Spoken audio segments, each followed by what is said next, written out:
With us now is country music sensation, Chris Turner.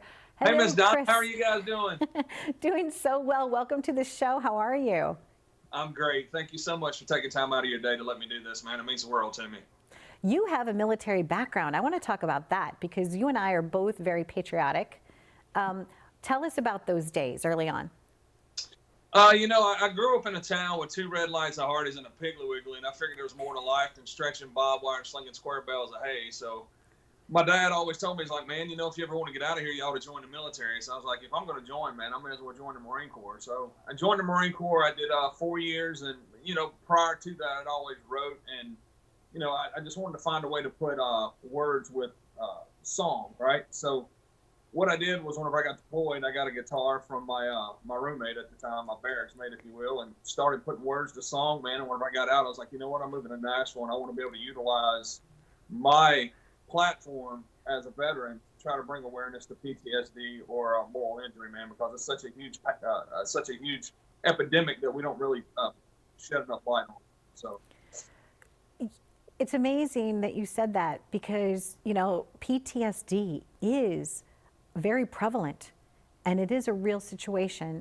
And so you're using your music almost like to minister and to help others. Is that correct?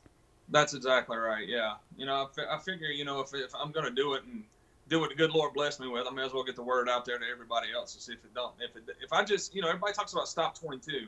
If I could just say one, man, I mean, I've done my job. And for me, music and storylines actually saved my life. And that's a song for another time. But, that's why I'm so passionate about my ministry and what I'm planning on doing. Yeah, both music and movies for me. I Yeah. find inspiration from both of them. Like I originally went into advertising because I saw this movie, Kramer versus Kramer, and I thought it was so cool. Like when he opened up his portfolio, and I was like, oh, I want to do that someday, And but I think that movies and music, especially when you are able to tell a story, and that's what country music does, in my opinion, better than any other genre, is that it's all about the words, and then the melody kind of carries it through. Right? Whether it's like a two-step dancing kind of song, or whether it's just a beautiful lyric.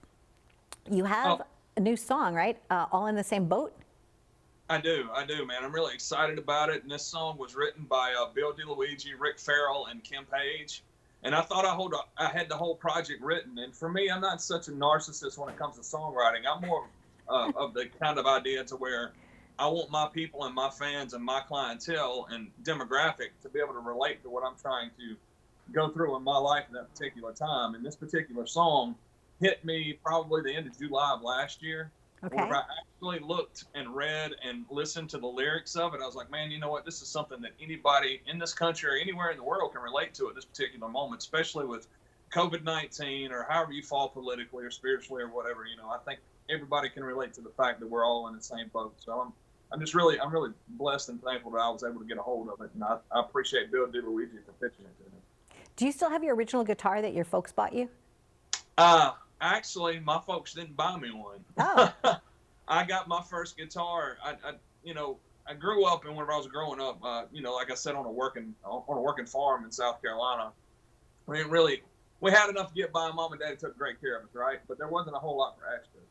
So whenever I got out on my own, the first thing I did was, whenever I got deployed, I met up with my roommate or my barracks mate at the time, and he had a guitar, and I still have the first guitar that I actually started playing on. Yes, I do. So I and what got it. was I got that? it whenever I joined the military. I still got it. It's a wall hanger and a dust collector right now, but I still look at it from time to time, and I'm like, hey man, you know what? That's where it all started. That's awesome. I would love for you to find the closest Piggly Wiggly, and I think you should do an outdoor concert right there and then. Yeah. What do you think about that? That's right. Yeah. I think that they would appreciate that. Sometimes when I go back home, I love to swing on the swings of my grade school, and there's something like that, like when you're kicking your legs out, and catching the air and coming back, it's almost like it's a reset point. And I think sometimes if we all just go back to our roots, there's something special. There's a magic, even like taking off our shoes and like walking in the dirt, something about home that's so grounding. Oh, I agree. Whenever I go back home, I get lots of material, just even if it's one-liners that I always write down because I reminisce and I reflect on, you know, what happened during my childhood and growing up there. And it's a great town, man. I mean, I love it. It's called 96 South Carolina, and it's, like I said, it's small. But, you know, for me, ever since I was a kid, I've always been a dreamer and a visionary. So I knew that, you know, for me, I was going to have to break outside of that mold if I was ever going to try to spread my wings and fly. I also read something that you had quite a bit of success early on through social media and your music. How did that feel when you started seeing people that you'd never met, you know, starting to listen to you? Yeah, it's kind of surreal, you know. You sit there and you write and you play, and then once it gets out to the public and you've got people that are, you know, starting to take an interest in what you're doing. Like the last project I did was called the American Made Project, and the single off of that was If You Drink, and that project actually landed at number 16 on the iTunes country charts. And I had a foundation called the Extreme Couture GI Foundation that's founded by the UFC fighter Randy Couture. And also Mindy, is it Mindy also worked on that with you? Yes, Mindy Robinson also. And, you know, they believed in it. Randy starred in the video, and he directed the video, and we got the word out, man. And just, you know, to have people, I'll never forget, I was in Texas doing a show, and a lady came up to me in between my breaks, my set breaks, because it was an acoustic show. She's like, "Thank you so much for what you're doing. My husband died about 2 years ago, and he died with PTSD because he was a Vietnam War vet." She's like, I wish he would have been introduced to your music before now, to where maybe it could have helped him, but God bless you for what you're doing for the other veterans." So it's really a humbling feeling, man. I mean, it's one thing to say it, it's another one to do it, you know? Absolutely. Well, continued happy journeys to you. Chris, we wish you all the best. And thank you for finding that magic within yourself that you're able to share with others. So stay strong.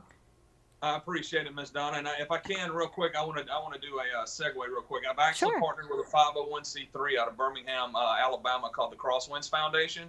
Yes. And what we're launching this year is called the Freedom Tour. And our goal is to go to at least 10 to 20 VFWs and American Legions and play free shows for these American Legions and VFWs and introduce the Warriors Hope Course to them. And what this Hopes Course is, it's a 10-week curriculum to where you learn about healing, opportunity, peace, and empowerment. And, you know, the goal is to where these VFWs and American Legions will actually become brick and mortar counseling centers. So I'm really excited about that for 2021. I feel it. I told you about my roots early on, that I grew up singing in a patriotic singing group, and many a days I've spent there at the VFWs. So thank you so much, and continued happiness to you. Thank you, ma'am. Yes, ma'am. You're welcome. Be well. Thanks, Chris. Bye-bye. Yes, ma'am. Bye-bye.